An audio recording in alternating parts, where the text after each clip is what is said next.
सभेचं नियोजन यासाठी की हे जे क्लस्टरचं भूत जे आलेलं आहे हे पूर्ण गावच्या गाव उद्ध्वस्त होणार आहेत या क्लस्टरमध्ये, आणि म्हणून आम्ही त्याविरुद्ध आयुक्तांना निवेदन दिलं, मोर्चाही काढला 17 तारखेला, आणि त्या अनुषंगाने आज संपूर्ण गावामध्ये जनजागृती होण्यासाठी ही सभा लावलेली होती.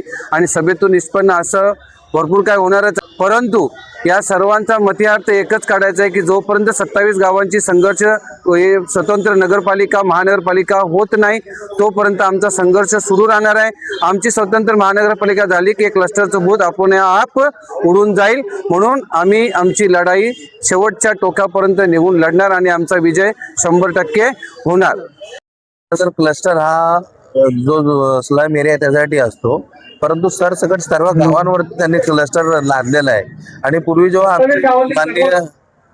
माननीय माजी मुख्यमंत्री एकनाथ शिंदे साहेब यांच्यासोबत आमची जेव्हा मिटिंग झाली अधिकाऱ्यांसोबत, तेव्हा असं ठरवलं की ज्यांना या क्लस्टरमध्ये यायचं असेल त्यावेळेला 40 गुंठ्याचा म्हणजे 1 एकरचा कॅटेगरी ठरलेला होता, परंतु आम्ही मागणी केली की तुम्ही 10 गुंठ्यावरती आणा, जेणेकरून ज्या जुन्या बिल्डिंगी झालेल्या आहेत 30-35 वर्षा जुनी त्यांना या क्लस्टरचा लाभ होईल.